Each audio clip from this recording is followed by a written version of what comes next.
Sarah had always been terrified of mirrors. It wasn't just a fear, it was a deep instinctive dread that plagued her ever since childhood. When she was younger, her grandmother had told her a story. It was the kind of story children are warned about, the kind that makes you lock doors and close windows tight at night. The story was about a man who lived in the mirror realm, a sinister figure who could cross over into the real world, but only if someone dared to look long enough into a mirror. The man would watch, waiting for the right moment, and once he caught you, there was no escape.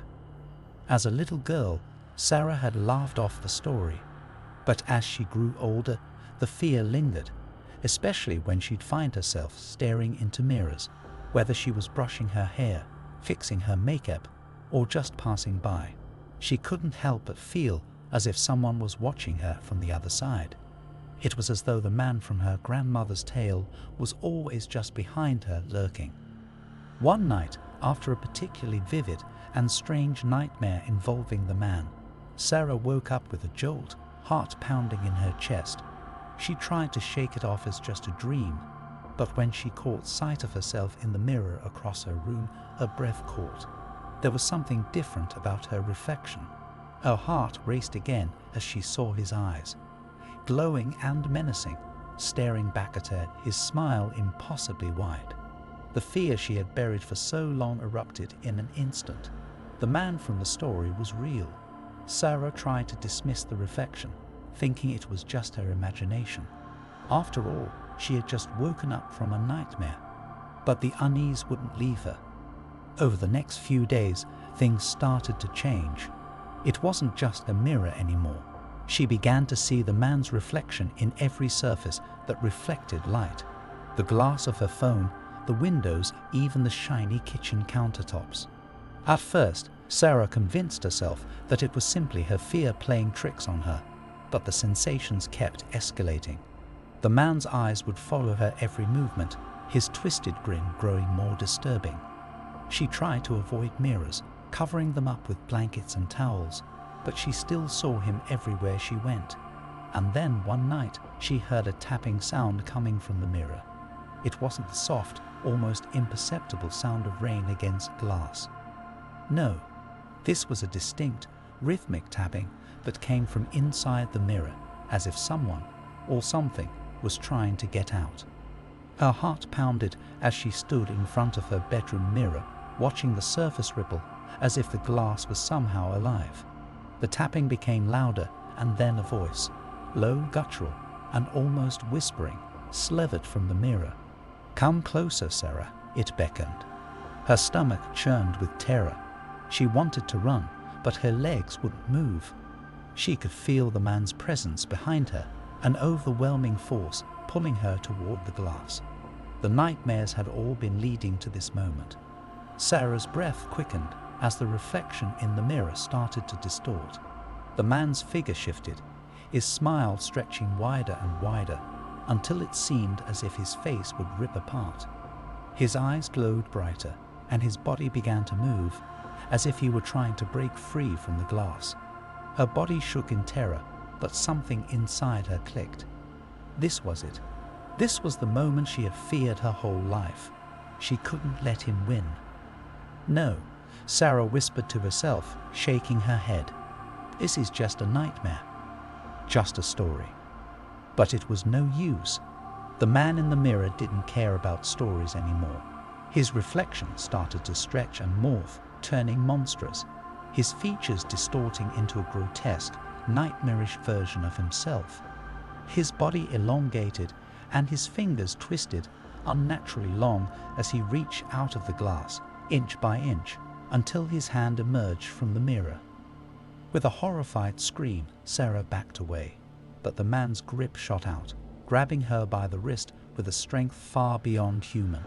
She could feel his icy cold fingers digging into her skin, his breath, if it could even be called that, rising from the glass, sending a chill through her entire body. "You can't escape," he hissed, his voice like shards of glass scraping against her mind. Sarah fought to break free, but the more she struggled, the tighter his grip became. She could feel the weight of the mirror pulling at her soul, trying to drag her into the glass, into the realm where he had come from. In a desperate attempt, Sarah grabbed the nearest object, her hairbrush, and swung it at the mirror. The impact shattered the glass with a deafening crack. Shards flew in all directions, and for a split second, the man's grip loosened. She ran, sprinting down the hallway, away from the room where she had always felt safe. But the air seemed thicker, heavier, as if the house itself was trying to trap her inside. Sarah burst into the living room, panting and gasping for breath, her heart racing, her body trembling. And then she heard it, a slow, deliberate tapping against the glass of the living room mirror. The man's face appeared, his distorted form grinning through the cracks in the broken glass. "Did you think you could destroy me?" he sneered. "You can't escape me, Sarah. I will always be here." With no other choice, Sarah went into a frenzy, smashing every reflective surface she could find. Mirrors, windows, anything that might hold his image. The living room mirror shattered into 1,000 shards, but the tapping continued, a haunting reminder that the man was still close, still watching her. The house seemed to close in around her, but she couldn't stop now. She couldn't let him in. As the last mirror shattered, a heavy silence descended. Sarah stood in the wreckage, her body covered in sweat, her chest heaving. She collapsed on the floor, the terror slowly draining from her. It was over, she told herself. She had won. But even as she sat in the wreckage, the house felt different. She couldn't shake the feeling that the man was still there, lurking just beyond the edges of her perception. Every time she looked at a dark corner, she saw a flicker of movement. Every time she glanced at a window, she thought she saw his face, watching her, waiting. The man in the mirror had been vanquished, for now. But Sarah knew one thing for sure. She couldn't escape the fear. It had seeped into her mind, into her soul. And it would follow her, lurking in the reflection of every glass, every shadow, and every corner, until the day the man came back. Michael had been on the road for days, a solo traveler crossing state lines, in search of solitude and a break from the hustle of life. He had no destination in mind, only the need to get away. That's when he stumbled upon the old, abandoned hotel on the outskirts of town. The faded sign read Hotel Elmsworth, a once grand establishment, now worn by time and neglect. The bellboy at the front desk was the only staff member he had seen, and he greeted Michael with an odd, almost nervous expression as he handed him the room key. "Room 304, the bellboy said, his eyes darting away as Michael took the key. "We don't have many guests tonight. Enjoy your stay." Michael didn't think much of it, brushing off the strange atmosphere. It was just a tired old hotel. The bellboy seemed a little too jumpy, but maybe it was just the loneliness of working in such a place. He shrugged it off and made his way up to his room. Room 304 had a musty smell, the kind you'd expect from a place that hadn't seen much traffic. The wallpaper was peeling, and the once rich decor had long faded. As Michael settled in, he couldn't shake the feeling that something was off, but he dismissed it as nothing more than his fatigue. He lay down in bed, hoping for a good night's sleep after the long drive. But as he closed his eyes, an unsettling dream began to unfold. A woman, her face obscured by shadows, was crying out in distress. Her voice echoed through the darkness, her plea for help growing louder until it filled his mind. The dream came again that night, and the next and the next. Each time it became more vivid. The woman's face slowly took shape, her eyes wide with fear, her mouth trembling as she whispered, "Help me, please." Every night the dream felt more real, as if the woman was trying to speak directly to him. He woke up in a cold sweat, the images still lingering in his mind. By the third night, Michael had had enough. He couldn't shake the feeling that there was something more to these dreams, something tying him to the woman in his sleep. Something was haunting him. After a restless night, he decided to investigate. He slipped out of his room and wandered through the hotel, looking for answers. The place was eerily quiet, as though time had stopped. The hallways creaked under his steps, and the air was thick with dust and decay. As he wandered, he noticed strange details, old pictures on the walls, some of the hotel's past guests, all but forgotten. One of the photos caught his eye, a woman with dark, piercing eyes, wearing a white dress. Her smile seemed sad, distant. He stopped in front of it, his heart pounding. The woman in the photo, it was the same woman from his dreams. He rushed to the front desk, hoping the bellboy might know something. The young man seemed unsettled as Michael approached, his hands trembling slightly. "Who is she?" Michael asked, pointing to the photo. The bellboy hesitated, his eyes darting nervously toward the staircase that led up to the rooms. "Her name was Elena," he said quietly. She was murdered. In room 304, the same room you're staying in." Michael's stomach dropped. Murdered. He swallowed hard, trying to keep his voice steady. What happened? The bellboy glanced around, ensuring no one was listening. It happened a long time ago. No one really talks about it anymore. But it's why this place is the way it is. Elena was killed by someone she trusted. The police never figured out who did it. Some say she was cursed. Michael's pulse raced. This was no coincidence. The woman in his dreams was Elena, the woman who had died in room 304. The dreams weren't just dreams. They were a cry for help, a warning, and he was somehow tied to them. That night, Michael could no longer ignore the chilling pull to room 304. He felt as though he was being guided by something beyond his control, like the very walls of the hotel were drawing him in. As he stepped into the room, a wave of cold air hit him. The room was darker than before, as if the shadows had thickened overnight. The mirror above the dresser caught his attention. The reflection wasn't just his own. For a brief moment, he thought he saw the woman from the photo standing behind him, her pale face, her eyes filled with anguish. Suddenly, the door slammed shut behind him, and the lights flickered out, plunging him into darkness. He tried to turn on his phone's flashlight, but it malfunctioned, leaving him in pitch black. Then he heard her voice. "Please, you have to help me." Elena's voice echoed, soft at first, then growing louder. "You have to tell the truth. Tell them who did this to me." Michael's heart raced as the temperature in the room dropped. He could see her now, standing at the foot of the bed, her face twisted in sorrow and fury. Her body seemed translucent, flickering in and out of existence. Her eyes locked onto his with a desperate intensity. "I died here, in this room," Elena whispered, her voice breaking. "They never found my killer, but you're the only one who can stop me from becoming like them." The air grew thick with tension as she began to move toward him, her outstretched hands trembling with rage.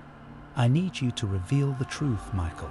I need you to expose them before I take you as my replacement, forever."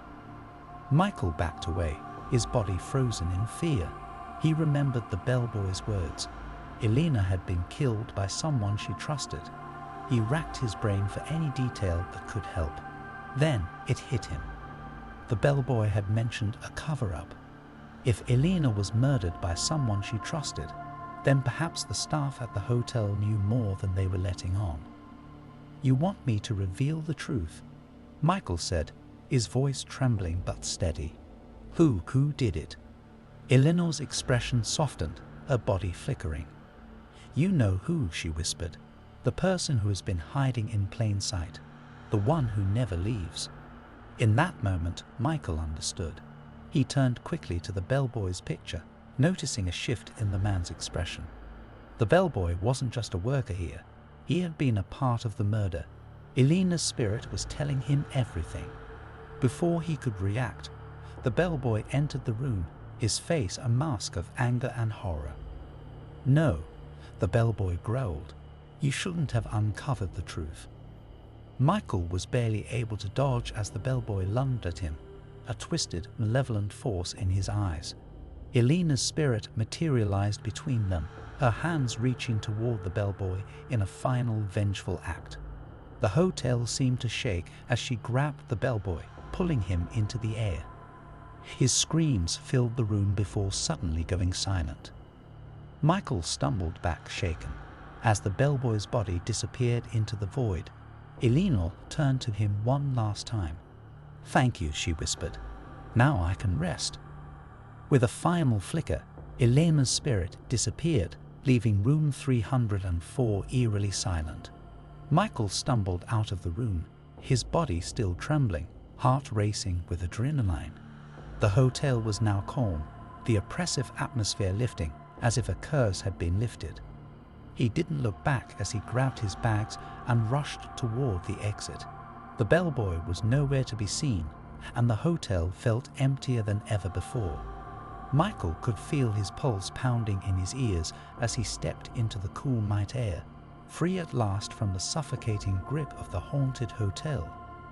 But as he drove away, his thoughts lingered on Elena, her face, her eyes, the deep sorrow in her voice. They would stay with him forever. He didn't know if he had truly freed her, but he hoped he had. As he drove into the night, he saw a faint, shadowy figure in the rear-view mirror, a woman watching him, her eyes filled with both gratitude and longing. And just for a moment, Michael thought he heard her voice, soft and distant, calling out to him. "Thank you." Olivia had always felt that something was off about her apartment building. There was a sense of heaviness that hung in the air, like the building itself carried a secret. The floors creaked as if protesting each step, and the walls seemed to whisper in the stillness of the night. But it was cheap, and for Olivia, that was enough. For the first few weeks, everything was fine. But soon strange things started happening. It began subtly, nothing alarming at first. Olivia would wake up in the middle of the night, sensing something just beyond her reach. She'd sit up, heart racing, scanning the dark room. There was nothing, of course, but the feeling lingered like a cold breeze brushing against her skin. One evening, after a particularly exhausting day at work, Olivia returned home to her dimly lit apartment. As she stepped into the hallway, she noticed something odd. The shadows in the corridor seemed deeper than usual, and for a fleeting second, she thought she saw something move. "Just tired," she muttered to herself, shaking her head. She was imagining things. She made her way to her apartment, her mind preoccupied with the mundane tasks that awaited her. Dinner, laundry, cleaning up. But as she passed the hallway again, she couldn't ignore the feeling that the shadows were moving. At first, it was subtle, just a flicker, a shift, nothing too noticeable. But soon, Olivia couldn't shake the feeling that something was following her. The shadow at the far end of the hallway seemed to grow larger, stretching impossibly long. She tried to ignore it, convincing herself it was simply a trick of the light. But the next night, the shadow was there again. This time, it seemed to move, creeping toward her as she walked down the hall. A chill ran down her spine. She quickened her pace, but it didn't matter. The shadow was right behind her, just out of sight but ever present. She could feel it, could hear it, the faintest scraping of something moving on the floor. The next few nights, the shadow became bolder. It wasn't just at the end of the hallway anymore. It was in her living room, in the kitchen. No matter where she went, it was there following her, lurking just out of her sight. The shadow grew larger with each passing night. It began to take on a form tall and dark, with jagged edges that stretched and twisted unnaturally. Its presence was suffocating, like an oppressive weight that she couldn't escape. The air grew heavier, more suffocating. Olivia could barely breathe. Her sleep became restless, plagued by nightmares of a dark figure moving silently through her apartment, standing over her while she slept. She woke up exhausted, drenched in sweat, her pulse racing. "Just stress," she told herself, though she couldn't ignore the growing sense of dread that crept into her bones. It was on the 6th night when things took a terrifying turn. Olivia woke in the middle of the night to the sound of the floor creaking. She sat up, eyes darting around the room. The shadow was no longer a trick of the light. It was there, standing at the foot of her bed. The figure was no longer just a shape. It had form now tall, with arms that seemed to stretch unnaturally long, its fingers ending in sharp claws. Its face was hidden in darkness, but Olivia could feel its eyes on her, cold and empty. Her heart thudded in her chest, panic rising. She scrambled out of bed, backing into the corner of her room, her breath coming in short gasps. The figure stepped forward, its movement jerky and unnatural, as though it was both a part of the shadow and something more. Its presence filled the room, blocking out the dim light from the window. It spoke, its voice like a whisper in her mind. "You are mine." Olivia's pulse thundered in her ears, and she screamed, backing into the corner even more. She reached for her phone, but it felt so far away. Everything felt far away. She tried to stand, but her legs wouldn't move. It was as if the very air around her had turned to concrete, holding her in place. The shadow leaned closer, its form towering over her, stretching and distorting. "I've waited so long," it whispered. Her eyes darted around the room, desperate for escape, but there was nothing. She tried to move, but it felt like the walls themselves were closing in, suffocating her. Then, in an instant, it was gone. Olivia was left alone, gasping for air, her body trembling with fear. She didn't know what had just happened. Had it all been a nightmare? She didn't think so. It had felt too real. The next day, Olivia went to the building manager to ask about the history of the building, hoping for some answers. The manager seemed hesitant, eyes darting nervously when she mentioned the strange occurrences. "Old buildings have their stories, you know," he said. "But this one, it's got more than its fair share." "What do you mean?" Olivia pressed. The manager shifted uncomfortably. "There's a history here, before your time. People say there's a demon that haunts this place. It's not just the building, though. It's the land. It's always been cursed." "Cursed?" Olivia asked, her heart racing. "How?" He didn't answer, only walked away, muttering something under his breath. That night, Olivia returned to her apartment, now consumed with a terror she couldn't ignore. As she opened her door, she noticed something new, a dark figure in the hallway, standing still, its shape even more defined than before. It was the demon. She could feel it, and it was waiting for her. In a blind panic, Olivia gathered what little she could, her purse, her keys, and fled. She didn't stop running until she reached the nearest hotel, her heart still pounding in her chest. Days passed, but the memories haunted her. Each time she closed her eyes, she saw the shadow. She couldn't escape it. It had marked her, and now it would never let her go. When Marcus moved into the old, renovated house, he was filled with excitement. After months of searching for the perfect home, he'd finally found it. Affordable, spacious, and in a neighborhood that promised peace. The house had been recently remodeled, its charming, weathered exterior hiding the brand new renovations within. The first few nights were blissfully quiet. It was the perfect escape from his stressful job. He enjoyed the calm solitude and the clean, modernized rooms. But by the third night, something strange started to happen. It was subtle at first, a faint sound, like the distant cry of a baby. Marcus woke up in the middle of the night, his heart pounding. He brushed it off as the house settling or the wind creaking through the old wooden walls. But as the days passed, the sound only grew louder. The cries echoed through the empty rooms, sharp and wailing. They were unmistakably the cries of a baby in distress. Marcus tried to ignore it, telling himself it was just his mind playing tricks after a long day at work. But the cries came every night, growing more insistent, more desperate. By the time the fifth night rolled around, Marcus couldn't take it anymore. The cries had now become deafening. They rattled his nerves, keeping him awake, and every time he tried to sleep, the sound clawed at his mind. He tried everything, closing the windows, wearing earplugs, even leaving the house for a few hours to clear his head. But the cries continued, as though they were coming from inside the very walls. In desperation, Marcus contacted a paranormal investigator, a woman named Olivia, who specialized in hauntings. When she arrived at the house, she was calm but serious. "I've sensed something strange here," she said as she walked through the rooms. "This house has a history that you might not be aware of."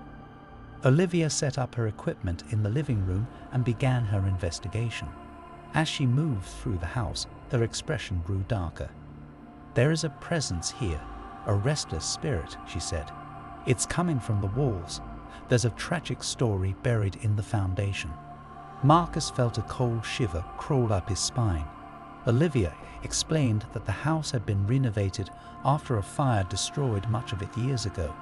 The original owner had been a contractor who had been working on the home's foundation. During the renovation, the house had collapsed partially, trapping a woman and her baby in the walls. The woman had died in the collapse, but the baby had been left behind, slowly succumbing to hunger and thirst. The spirit of the baby, along with its mothers, had become trapped in the house. "Your house is the site of a tragedy," Olivia said softly. "The baby's spirit is angry and it's trying to make contact." The cries were getting louder now, a constant reminder of the ghost's torment. Olivia added, "The spirit is growing stronger. It needs to be freed, or it will keep tormenting you." Marcus's heart raced. He couldn't imagine staying in the house much longer. His once peaceful home was becoming a prison, but as much as he wanted to run, there was something pulling him in. The baby's cries had begun to haunt him in his dreams too. He would wake up drenched in sweat, feeling as if the cries were coming from inside his very own chest. That night, Marcus decided to confront the haunting head-on. Armed with the knowledge Olivia had shared, he began searching the walls, feeling the cold surface with his hands. His fingers brushed against something rough, a hidden compartment. His breath caught in his throat as he pried it open. Inside, he found an old, worn-out baby blanket, stained with age and grief. It smelled faintly of mildew and decay, but there was something else, a sense of loss, of unfulfilled promises. As Marcus touched the fabric, the air in the room grew thick and oppressive. Suddenly, the cries were no longer distant. They were right there, behind him, echoing in his ears. Turning, he saw a ghostly figure emerging from the wall, a translucent woman, her face twisted in agony. She reached out to him, her hands clawing at the air. Her eyes were hollow, her expression one of pain and sorrow. And behind her, the shadow of a small baby hovered, wailing in despair. The ghostly mother's voice rasped, "Help my baby." Marcus felt his heart drop. The baby's spirit was trapped in the walls, unable to move on.